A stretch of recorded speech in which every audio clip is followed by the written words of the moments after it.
You're live again, and the audio is working. And it looks like I have you. I can see the audio is working this time, so I will do my best not to touch anything.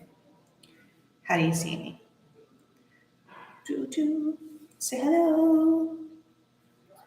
Let me know you're here. All right, what was the last thing that you heard? That's what I want to know. The last thing that you heard on part one, so I know where to pick up from.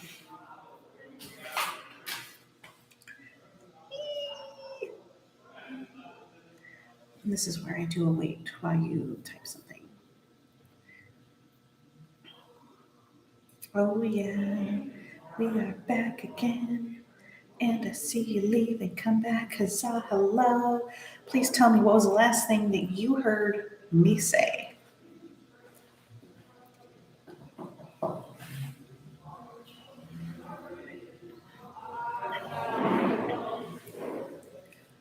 Bum, ba-dum, bum. Do-do-do-do.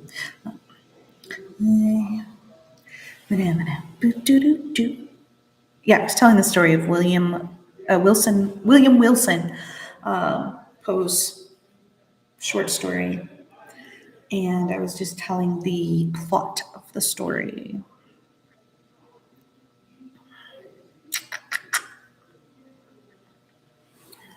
So where are we in the plot? Because I don't really want to start all the way over, but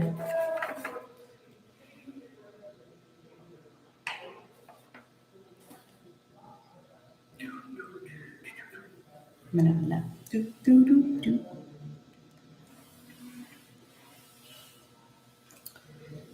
What you heard last was the last thing that was recorded on this channel.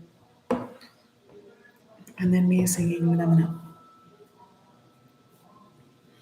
Also, share the new link, I think.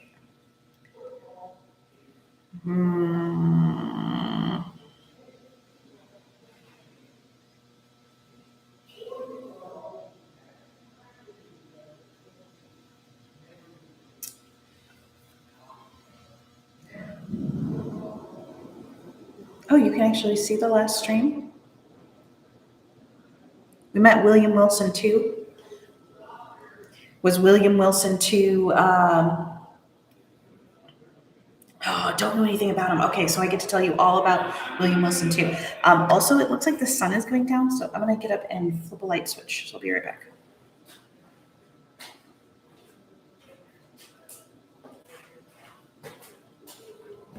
Fun fact: there's wiggle eyes on the light switch in here. All right, so William Wilson too has the same birthday. He has the same name. He and our narrator are not siblings, though people at the school seem to think, oh, they must be brothers because they showed up on the same day and they have the same last name. And he's like, well, if we're brothers, and we're literally twins because we have the same birthday too. But also, we're not brothers. Anyway, so he goes on about this a little. And then the thing about William Wilson is that he doesn't roll over for our narrator. Our narrator pesters everybody, breaks all the rules, all of those things. And William Wilson isn't having it. And he, they kind of take to pestering each other, like coming up with pranks to annoy each other. And so, of all of the things that our narrator does, the only thing that he can really, like the only weakness he can really find that makes the other William Wilson react in any way is the fact that the other William Wilson has a really soft voice. It's very particular. It's a very soft voice. Like there's something wrong with him. Like he's got some sort of disorder in his throat and he doesn't speak very loudly at all, ever. So, but the other William Wilson, however, just pisses off our narrator completely. He dresses like him. He wears his hair like him. He starts to have the same mannerisms, and it gets to the point where our narrator is like hates him. They make similar grades, they're similar in so many ways, and now this guy is just copying him mercilessly, and he finds it infuriating, and really can't get past it. Um, Eventually, he graduates, moves out. Something happens at home for the other William Wilson. I'm not sure how he knows this, how the narrator knows this, but something happens at home for the other William Wilson, and he too leaves the same day. So they both leave the private school the same day, and they move on. Our narrator goes on to learn how to gamble, who's already doing some of this in the high school that he was at, that he shared with William Wilson II. And he uses his, really annoying personality to make a lot of money gambling. And he kind of hints at, but does not say explicitly, that he cheats. Later, there is a pivotal moment where he has chosen this guy as like a patsy, like he's going to make some money off this guy, and so he plays cards with him, and the guy wins a lot, and so our narrator loses money to this guy, and he kind of gets uncomfortable with, like, he's really good at it, and then he decides he's going to play. Like, he invites some friends over. They all go over to this guy's house, and they're playing this game. And for some reason, everybody else stops playing because this other character, he is losing, and he hasn't lost to William Wilson before. And they stop what they're doing. They stop playing their card games and come over and watch this card game. And they watch him lose over and over and over and over until he is just, and he pushes them. The narrator pushes them and gets them to like double down and quadruple down on how much he owes. And narrator hems and haws, but accepts it. And like, he's doing this intentionally. This is a plot of his that he is pulling off. And when he finally gets the guy to fail, and admit defeat, the doors swing open, and the air inside whooshes in and turns out all the candles. So it's completely dark. And a figure appears in the doorway, and it's dressed in a cloak. And he says in this very distinctive voice, "Look up the narrator's sleeves." And then he leaves, and they turn the lights back on. And they do. They tackle him. All of these people in the room tackle him, and they look up his sleeves, and he has got the cheats on. I am not sure what cheats, because he was very specific, like incredibly specific in the story. But he is doing the cheating, and they kick him out. There are details. I don't have to give you every detail. They kick him out. He leaves. And it turns out that this William Wilson II follows him everywhere. He moves to Paris to get away from him, and William Wilson shows up and ruins that. He moves somewhere else, and he ruins that. He ruins his love life. He ruins his friendships. He ruins his travels. He ruins his... I don't know. He probably would give him spoilers for his favorite TV show if there were TV shows. Like, this guy is after him, and the narrator never gives us a reason why he would do such things, why Wilson too would do these things. And I mean, he already doesn't like him, but why did Wilson too copy him in the first place? Well, because he was a pest. Wilson, the narrator, was a pest, and this is why he was doing these things. But anyway, moving on. Um, he, the moment that he's writing this story, follows an incident, and this is the incident. The incident, and this is spoilers for the story, but you can go read it because there's tons of stuff in the story. But follows this incident. So he goes in to this home of a woman that he has fallen in love with. They're gonna like run away together, but she's married. What he's there and he sees Wilson too, and he grabs Wilson too, and he drags him into another room and shoves him up into the corner and threatens his life. And Wilson too is like, are you sure? And he's like, yes, absolutely, I am sure. Draw your whatever. They're going to have some sort of fight. One presumes there's like a grandiose sword fight. I don't think that's what it is. I think that it is tiny little knives, and they're like an old skeevy street fight, night fight thing. And stabby stab happens. He throws him up against the wall, and he stabs him multiple times in the gut. And he hears at the door somebody trying to get in. And so he leaves the guy that he's stabbed multiple times, Wilson too, there, and goes to the door, fastens it, comes back, and Wilson too has, well, taken off his cloak and robe and whatever and dropped it on the floor. He describes this moment as if he's looking into a mirror, as he's approaching a mirror, because Wilson too is also approaching him. And he looks identical to him, except that he's super pale and covered in blood. And he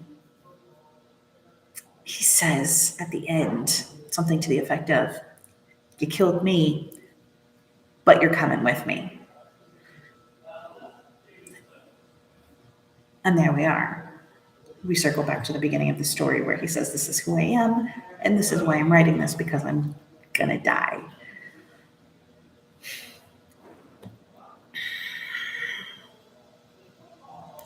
There are a lot of things that I thought when I was doing this. And I decided to go directly to the Edgar Allan Poe website that I mentioned that has tons of scholarly articles and find one on this story. And they brought up a word. I wrote it down. They brought up a very specific word. It is bipartite. Bipartite? Bipartite. The nature of humanity, the theory that humanity is bipartite, means that we are in two parts. There's also a theory that we are in three parts and a theory that we are in one part. Nobody really says we're a lot more than that. And this theory is that we are in two parts. We are a soul and we are a body. And I mean, we have philosophers throughout history who have divided us in this way. Religions divide us this way. Catholicism divides us into three parts. Other Christianity just does the soul and the body. Other religions choose the soul and the body. Some religions do one, or the goal is to become one with your soul and your body. And this concept is what they wrote their essay on, but they also brought up some other things,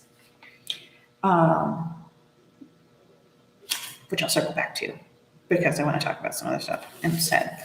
I want to talk about how Poe's stories reflect each other, how they tie together, how you can read multiple of his stories and they all are doing the same thing. We just had a show last night where we had the Telltale Heart and the Black Cat. And in both of those stories, a human, a man of reason and logic and chill temperament is pushed to the edge by an external force, and this edge causes them to commit murder. In the aftermath of said murder, they bury the body and then are confronted by authorities, and they use their previously chill nature to fool the authorities right up until their own madness gives them away, their own hubris, lots of hubris in these pieces. So both of those stories have the same thing happen in them. And this story kind of starts the same way. We have this character who believes himself to be a man of reason, a bad man. Going back to, he refers himself to the guy who, the emperor that his grandmother murdered him because he was so bad. Emperor of Rome from the 200s. So he recognizes that he's a bad man, but he's a man of reason. Like, he wouldn't murder anybody, right? And does. And he's pushed to the madness. And he's telling this story after all of the events. And in this case, we kind of get the context of how he's telling the story, where in the Black Cat and the Telltale Heart, you don't really get those. You don't get who is the man in the Telltale Heart talking to? Who is the man in the Black Cat talking to? Are they in prison and just yammering to their cellmates? This guy, he is dying, actively dying. And so he is taking his last moments probably in the room where he murdered the other guy. The dead guy's over there. He's writing everything down right now.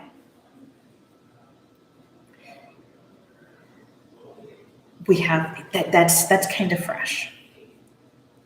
That is one of my favorite things about this story, is it takes something that is common in his work and twists it around. I also like how a lot of his work has like detective things in it. There are all these details that he decides to tell you and decides not to tell you, which is necessary in short stories. We don't give you information you don't need when you write a short story. If you there's some sort of law in theater. If a gun shows up in Act 1, you have to use it in Act 4 or whatever. Like, it has to be fired before the end of the play. This is the short story thing is the same way. If you bring it up, you have to use it later, and that's because there's just not enough room in a short story to be frivolous. You can't just toss in all of these other things. You have to be really specific about what you're sharing because of your limited space. You can try and get really wordy, but they have to be real valuable words. So coming back around, this story has all of these elements in it. It kind of follows this pattern. It definitely, Poe is filled with words, so many words. He uses everything in his story and brings it back around. All of those details, all of those detective details, this is what you're going to think is important details, he says, because his narrators are the ones telling the story. He's that first person means that the narrator thinks it's important. It doesn't necessarily mean that the author thinks it's important, but the narrator thinks it's important. And what Poe is doing is saying that the narrator thinks that you think it will be important. And that's that detective noise. All of these words that he brings into the story are important because you're a detective and you're going to find it necessary to know. Anyway, moving on. Where did this story come from? That is not a question that is often asked of Poe's writing. We don't generally ask, where did this come from? Why did he write this? Sometimes, with poetry, you can do that because he was writing love poems to other people's wives. He was writing love poems to his wife. He was writing love poems to ethereal beings. He was writing um, poems about bells because he heard bells and he's worried about death and dark and stuff. Lots of people wrote about bells. There's a lot of, you write a whole book collection of poems about bells. Anyway, this story actually came from somewhere. This is one of my very favorite things to know now is this. This was a writing prompt.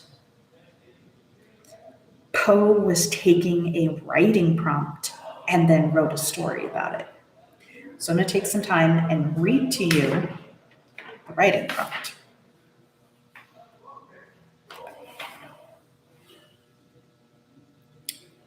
In a letter to Washington Irving, Poe writes that his story, William Wilson, is based on a brief article of your own in that first gift, that for 1836. Your article is called An Unwritten Drama of Lord Byron. I've hoped that, having thus the right ownership in my William Wilson, you will be induced to read it, and also hope that you will find it something you can approve. So, here is An Unwritten Drama of Lord Byron, abbreviated. The hero, Alfonso, is a Spanish nobleman. His passions from early and unrestrained indulgence have become impetuous and ungovernable, and he follows their impulses with a disregard for consequences. Soon after his entrance into the world, he finds himself followed, occasionally in public places, by a person masked and muffled up so as to conceal both countenance and figure. He at first pays but little attention to the circumstance. By degrees, however, the frequent intrusion of the silent and observant follower becomes extremely irksome. The mystery, too, which envelops him, heightens the annoyance. Alfonso is unable to identify him. His name, his country, his place of abode, all are unknown, and it is impossible to even conjecture his motives for this singular espionage. It is carried by degrees to such lengths that he becomes, as it were, Alfonso's shadow, his second self. Not only the most private actions of the latter pass under scrutiny of this officious monitor, but his most secret thoughts seem known to him. Speak of him, he stands by his side. Think of him, he feels his presence, though invisible, oppress and weigh upon his spirits like a troubled atmosphere. Waking or sleeping, Alfonso has in him thought or in view. He crosses his path at every turn like a demon in Faust. He intrudes his solitude. He follows him in the crowded street or the brilliant saloon, thwarting his schemes and marring all his intrigues of love or ambition.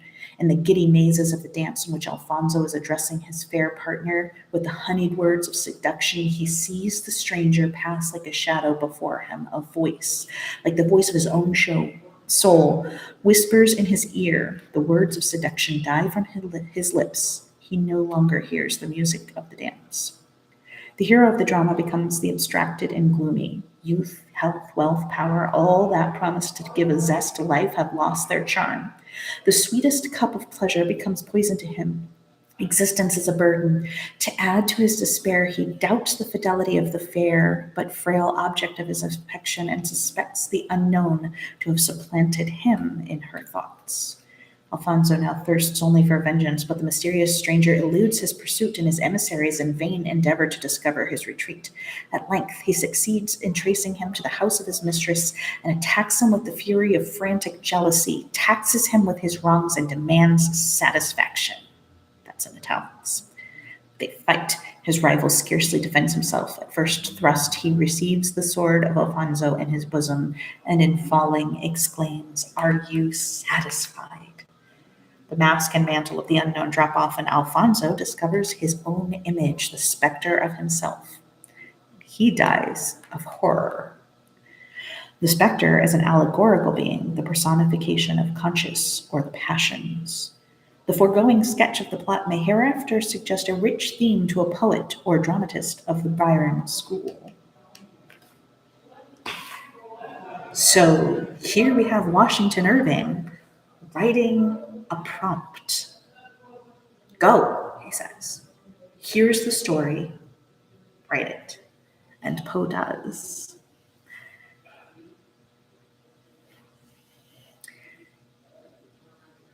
I could not, after reading that, help but think of the writing prompt that led to the story of Todd and Granny. It is a Tumblr story. It was a simple writing prompt, and it has 5 parts. Take you about an hour to read the whole thing, maybe half an hour if you read fast. I sent the link. I hope the link can be put in the chat for that. Cass, you have that?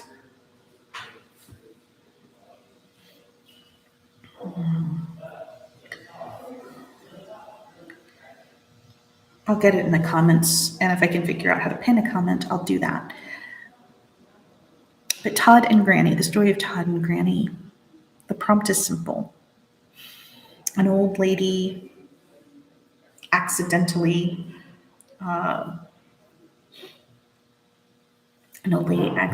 summons a demon. And when he shows up, she thinks he's her grandson Todd come to visit. And she adopts him. Write the story.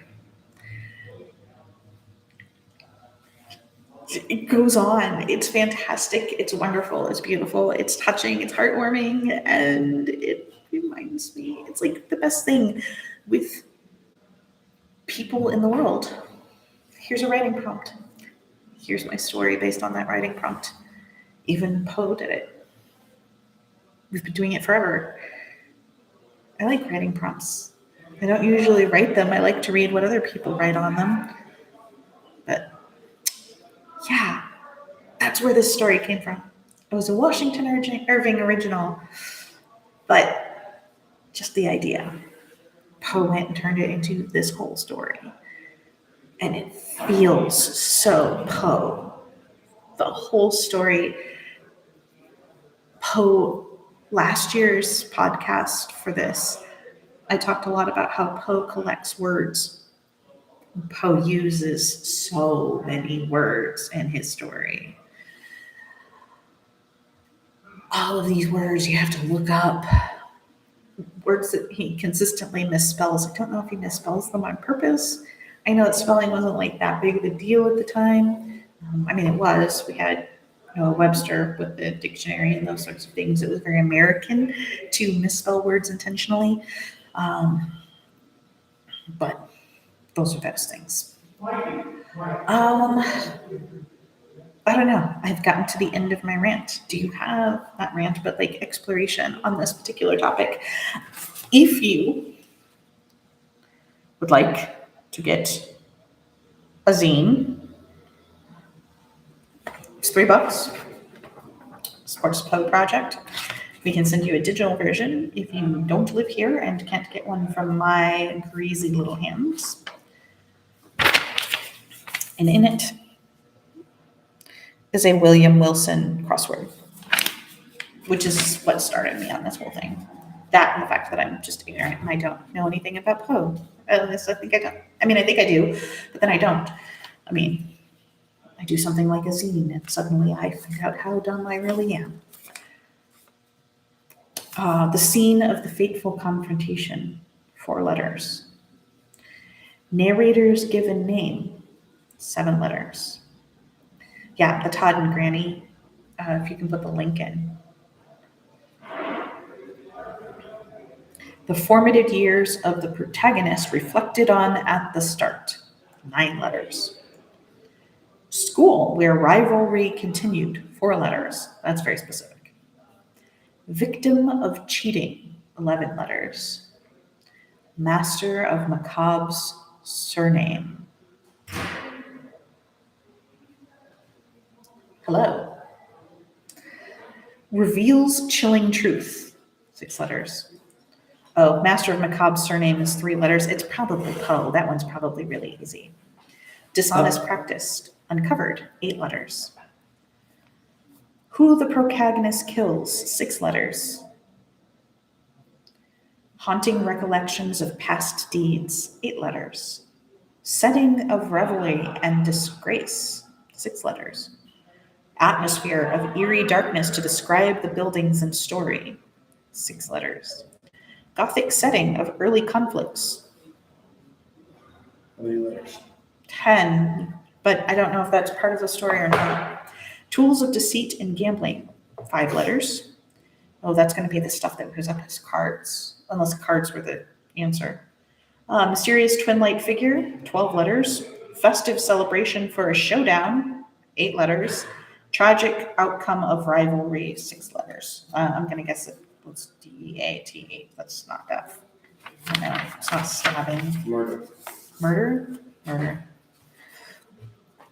So yeah, there's a crossword puzzle. Go read William Wilson and do a crossword puzzle. Hi. Hello.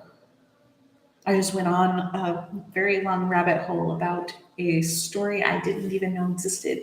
That's what this is all for. Yeah. We are here to be geeky, nerdy people who learn things. I should have loaned you mine. At some point, let me loan you my Poe book. I can't remember if it's just a collection of works, but it's got the best illustrations of it in my opinion. But that's because I like it. William Wilson. If you have this copy of the book, which I think came from, Cass, where did this come from? New Jersey. It's super not busy, but it was super good at doing trivia anyway. So I love you and happy Poe. Thank you. Happy Poe. Did you write me Poe trivia? I didn't even think about it, which is weird because I was looking for a round. My brain just did not even do that. Here, do you want my zine? No. There's Poe trivia in it. I do not want to change it now. For next week. You could change it now. William Wilson is on page 314 of this edition of The Complete Tales and Poems of Edgar Allan Poe, which you can pick up at Barnes & Noble. It is a gorgeous version. It is shiny. Here, let me blind you. Reflect the light at you. Shiny. It feels pretty good. It feels pretty well bound. I once got the complete works of William Shakespeare. Unfortunately, it was not really well bound, and so it came apart pretty easily. But I got that in high school, and I suppose I had it for many years before I finally took it apart.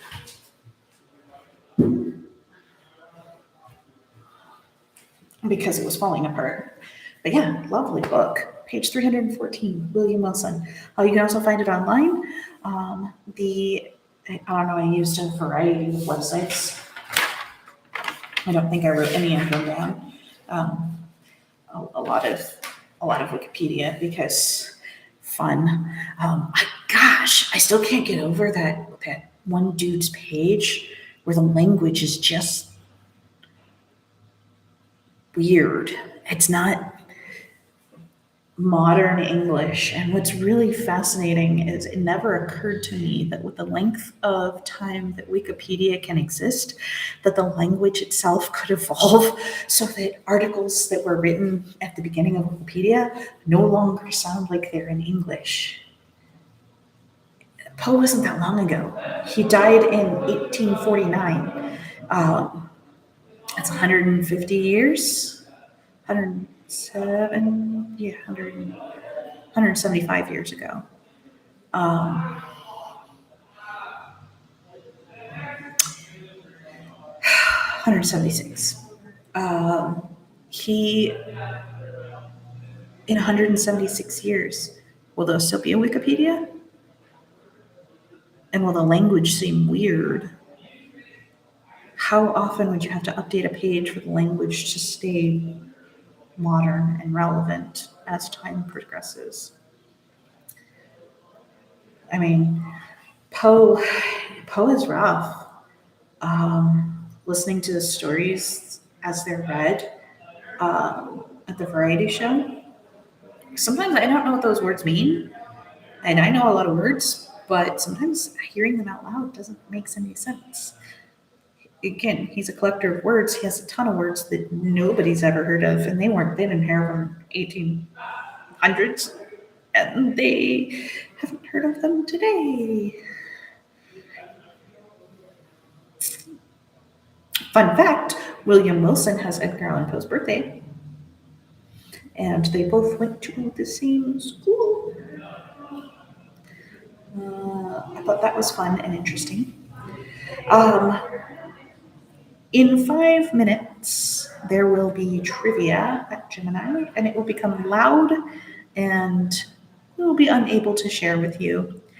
I know that I have scheduled this podcast for another 2 hours, but I realized or hour and a half, I realized that would overlap quite a bit with the trivia. I think I scheduled this before trivia got moved back to 6:30. It used to be 7:30, so it would be easy to wrap up about that time. But yeah, I wrote my podcast information sheet and did my research and came up with all my readings and stuff to fill the time that I have. And without any distractions or anything, you got to hear all of it. I hope you enjoyed. I will tell you a little bit about the Poe Project. The Poe Project is produced by Geek Parties of the Grand Valley, which is a nonprofit corporation, Colorado nonprofit corporation in Grand Junction, Colorado. We do fandom events throughout the year. We do Shakespeare, we do Poe, we do Austen, we do video games like Undertale, and we do TV fandoms like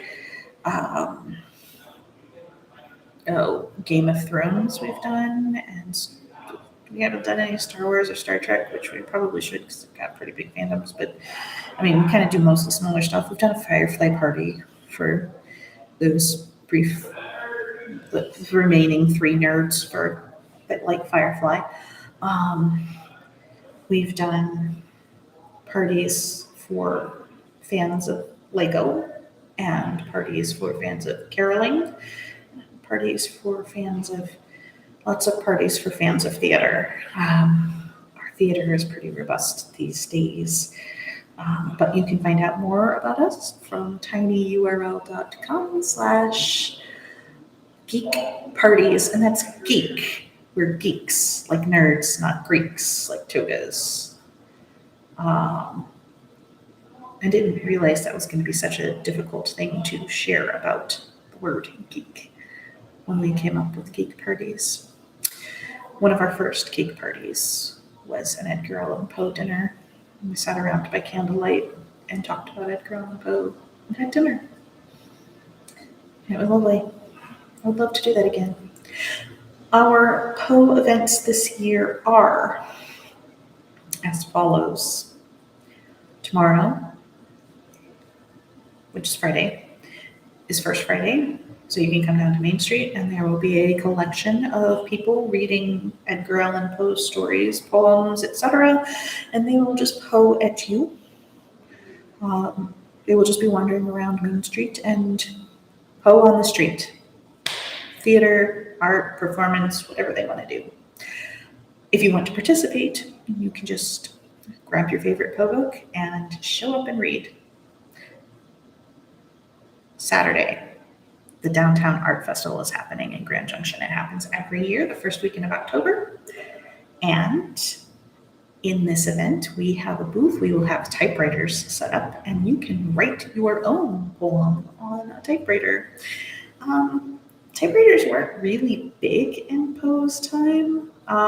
They did mostly handwriting and then typesetting. Most of Poe's work was published in newspapers and chapbooks, small books.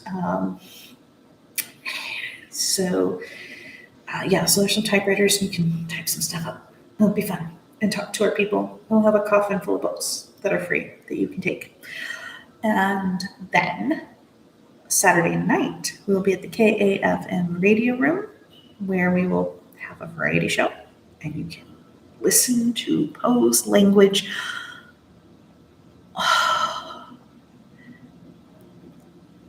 these people have rehearsed this. They're good at it. It sounds amazing. I love these variety shows, and we do them every year. There's also a silent auction with that. And so if you want some like cool swag, help us raise some money for KAFM, that'd be cool. Sunday, we will be at Board Fox Games when they open, and then we will play spooky board games all day. About 2 o'clock, some people will show up and will poe at us. They will read some poems or something. I don't know. I look forward to finding out. But yes, I'm really looking forward to board games. I love board games. Tuesday next week, we will have an online Facebook party. These are typically done by like MLMs to get people like jazzed up about things. But I did one for the Super Bowl one year, and it was really cool. We just talked about ads, and we really like doing the one for Poe because we have a lot of games and fun stuff, and we have prizes. I was just delivered Gemini beer prizes. So if you are, that was loud.